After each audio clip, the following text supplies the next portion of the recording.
UFC Abu Dhabi's in the books. I want to react to it, tell you everything I think about the main card. We had a great weekend as far as betting goes. If you want the MMA Casuals bets, follow me on Instagram. I give everything to my subscribers. And then we're going to talk about Muhammad Moikaev, a little bit about his career and what I think about it. And then, of course, the huge UFC 308 main card announcement. I mean, I was blown away, and I want to break it down. If you're new here, I'm the MMA Casual. Subscribe. Here we go. Starting off, UFC Abu Dhabi. I got to be honest with you. I love Abu Dhabi cards. They always come through. I'm in Florida, so Eastern time. We start that card at like 3 p.m. I love afternoon cards. If it was up to me, Saturday afternoon would be for the UFC. I love it. I don't like the whole watch it at 12 o'clock at night. But anyway, we start off Joel Alvarez versus Els Brenner. In my opinion, it was a real hard choice to bet on Joel Alvarez. And I'm going to be honest, Brenner, the guy's as durable as they come. Every time you start a round with him, it's like he's starting fresh from scratch. And that's why I wasn't so sure about this pick. But I did go Alvarez. And what I will say about Alvarez is that I'm very impressed with how nitpicky he is with his striking, right? He is just so composed and really waits up, picks his strikes, and he does not move in and come in for the kill until he's sure it's going to come. And that's what happened here. We saw a flurry of knees, and the whole fight, you saw Alvarez keep his distance with Brenner. He respected him, but he was able to just keep the distance and strike when he needed to, almost like a scorpion, just there, just boom, stinging at the right time. And what a weird analogy, but that's how I really feel about Joel Alvarez. He's a dangerous guy, and I'm excited to see what's going to come because Brenner is a real deal opponent, and Alvarez took some time off, but here he is, round 3 TKO. I thought it was fantastic. Moving on, and I'm just trying to break these down quickly just to move this video along. Mackenzie Dern versus Lupe Godinez. Guys, Mackenzie Dern is the real deal. I mean, you do not want to grapple with her. Like DC said in this fight, if there's someone now in mixed martial arts who could mount their opponent and feel comfortable with their offense and being able to keep position, it's Mackenzie Dern. But her striking is just not at the level of which she is at grappling, right? So she does not keep up in the strawweight division with her striking. However, she's made immense improvements. What I will say about this fight is that Mackenzie Dern still keeps her chin up. She's there. She's tough. She's durable as well. But her chin just stays high into the air. And when she really steps into title contention, I know she's been there before, but now when she gets back into title contention to fight these killers in the strawweight division, she definitely needs to improve her striking further. I would say her striking looks so much better than it has in the past, but there's still work to do. Mackenzie Dern, put your chin down. You're going to do a lot better. Lupe Godinez, I think she's fantastic. Honestly, she was, I'm not going to say a shell of herself, but Mackenzie Dern was just a better fighter. She was the bigger fighter. Lupe could not get her striking going, and I think she gave a little too much respect to Dern's durability. And if Lupe would have had a little more volume, I think I would have felt comfortable with her going into the decision. But she oftentimes just shelled up. She was waiting to box. Mackenzie Dern got the best of her. It was a close fight, but ultimately I think the better woman won that night, and it's Mackenzie Dern. Next up, Tony Ferguson, Michael Chiesa. My thoughts going into this fight was two washed up guys. Who's more washed? Who's to say? I mean, I guess we all are, right? Tony Ferguson. But Michael Chiesa is no spring chicken, and that was my thought here. And against everyone's better judgment, I went with Tony Ferguson. I really thought that he'd sneak a Dars or find some way to outstrike Michael Chiesa. That didn't happen. Michael Chiesa, kudos to you because he finds a submission within 2 minutes of the fight.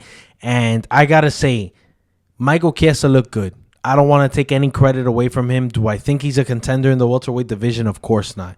I'm glad he's back on the W column. I want Michael Chiesa to fight maybe once or twice more, retire, do full-time analyst work. I think he's a real good analyst. I have him over several analysts who take the booth before him right now.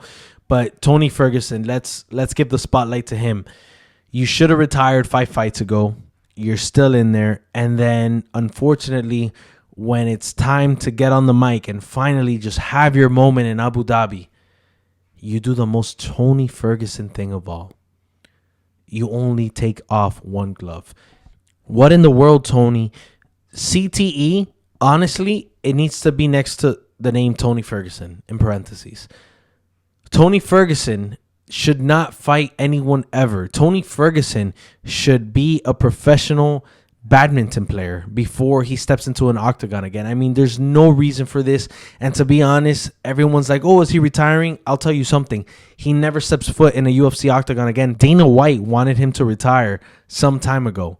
And whatever his contract, maybe he said, hey, we'll give him a few more fights. But there's no way I will put my life savings on it that Dana White allows Tony Ferguson to renew any sort of contract with the UFC as far as stepping in the octagon and fighting another human being. There's no way. I don't believe it. Dana White cares, believe it or not, cares about his fighters and definitely cares about the legends of the sport. And he hates when this happens. I mean, he just broke a record with the most consecutive losses in the UFC. I mean, there's no reason why any of us tune in to watch Tony Ferguson fight another human being again. And that is the truth. Next up, Marlon Vera versus Deiveson Figueiredo. I took Deiveson. I'm sorry.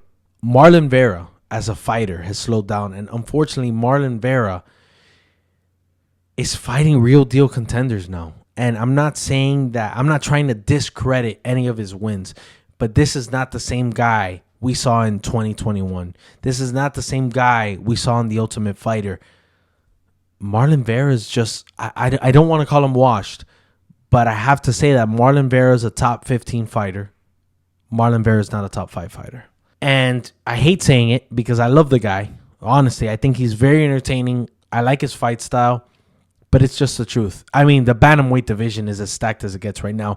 And let's forget about Vera for a second. Deiveson Figueiredo. I mean, why have you ever fought in the flyweight division? I mean, this guy has found his home. And yes, he's a little undersized. But I will say something. Deiveson Figueiredo, I won't say that he will be champion of this division.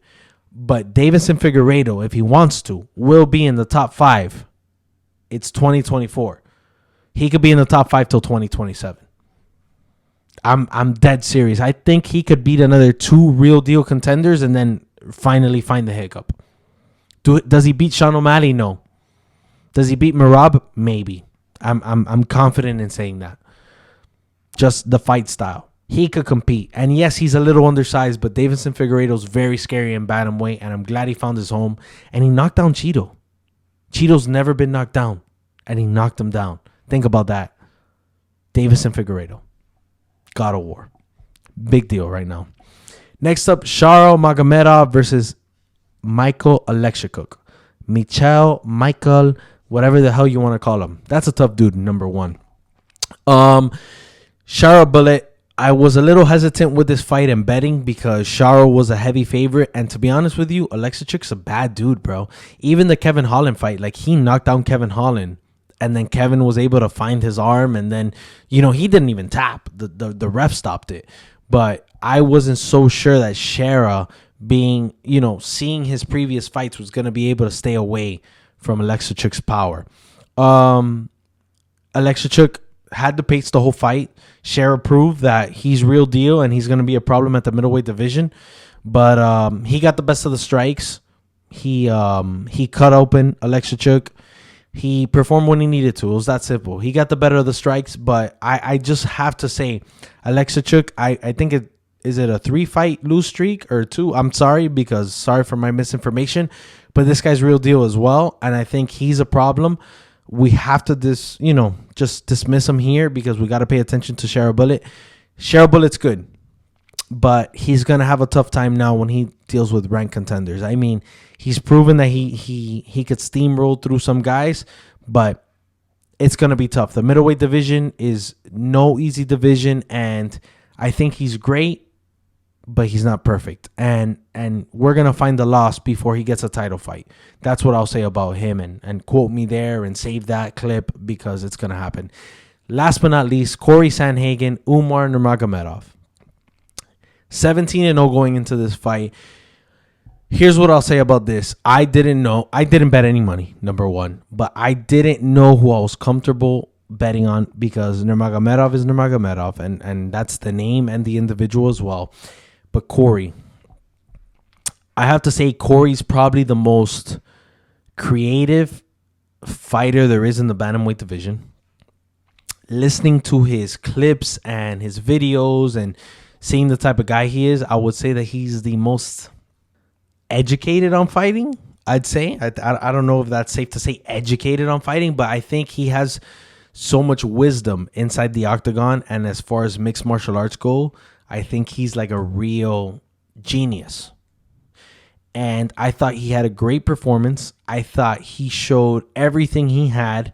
And that's why I don't think he was disappointed when Umar Nurmagomedov beat him in decision. Because I think Corey Sandhagen realized I did everything I could.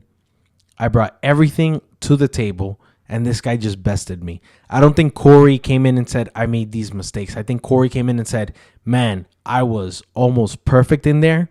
This guy was just the better guy. And he's the better bantamweight right now. And I truly believe that. Umar Nurmagomedov fought a nearly perfect fight, if not perfect fight. And then Corey Sandhagen fought a close to perfect fight. Of course, Umar did get the best of him, and he won the fight fair and square.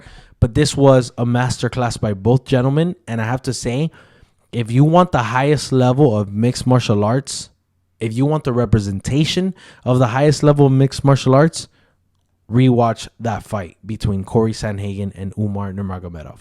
It is probably the best mixed martial arts fight as far as talent, skill-wise, and just perfection as far as not making mistakes goes that we've seen in a long time. I'm going to give them both that credit. And I'm going to say something, and this is a real hot take, but Corey Sandhagen beats Sean O'Malley right now. Umar Nurmagomedov beats Sean O'Malley right now. Sean O'Malley has enough of an issue with Merab Davashvili, but the next two guys in line could potentially take the belt. I mean, this division is so stacked, and if I'm Sean O'Malley, I stop that podcast and I start going to work because these guys put on a masterclass of mixed martial arts, and I truly believe that if they come with what they came with this last Saturday, they both beat Sean O'Malley, both of them. That's not an exaggeration. I know it might be a hot take, but I truly believe that. Sean O'Malley needs to get to work. Muhammad Moikaev. Guys, this is what's important about being someone who you could work with. Dana White comes out and says that the UFC is not going to sign an undefeated fighter. Re-sign an undefeated fighter. Muhammad Moikaev. And the world kind of says, what the hell? Dana White says he has issues with the matchmakers. He fought Manel Cape in the PI. He had issues backstage. He had issues at the weigh-ins. Yada, yada, yada, yada. A lot of guys have done that. So what's the issue with this guy? In reality, we don't know. But what we do know is that Dana White ruined this guy's career. That's what I know. Because Dana White went on a mic and said, I wish him luck. PFL is going to get a good guy. But honestly, what Dana White did was kind of check PFL. Because Dana White basically said, hey, PFL is under us. PFL is trash. Hey, congrats, PFL. I'm giving you this fighter. So what did the PFL president do? His ego came out. He said, we're not taking that guy. We don't want a problematic guy. But if Dana White just released Muhammad Moikaev, I would bet money that the PFL would have taken him. But the fact is that Dana White tried to belittle the PFL with that comment. They were like, yeah, we don't want them. I know they'll take them. They'll take our trash. And of course, the PFL president was like, you thought we'd take your trash. I don't think so. So now Moikaev is in a real sticky situation where now I see that Dana Brown, the Karate Combat president, is trying to pick him up, of course, because they're trying to, gain revenue flow and just get into the mix of things. But this guy might have just messed up his career. And it's kind of impressive to see that Dana White at a press conference can ruin somebody's career. And I think that's what just happened. Now we move on, guys. I just want to talk about it. UFC 308 main event. Ilia Topuria versus Max Holloway. Featherweight championship on the line. I love the fight, man. I mean, Max Holloway earned it. 4-inch size advantage over Topuria. Co-main event, finally, Robert Whittaker versus Khamzat Chimaev. I just hope Khamzat pulls through. Heavyweight bout, rematch, Cyril Gane versus Alexander Volkov. Absolute banger. Then we have Magomedov Ankalaev versus Alexander Ratchik. Oh my God, just a real contender fight. Then we have Dan Ige, an absolute killer, versus the undefeated Lerone Murphy. Oh my Lord, another banger. And then last but not least, Jeff Neal versus Rafael Dos Anjos. Guys, this is potentially the card of the year. And some people might not believe so, just because I don't know if it's not star power. I don't know if it's just because we've had UFC 300.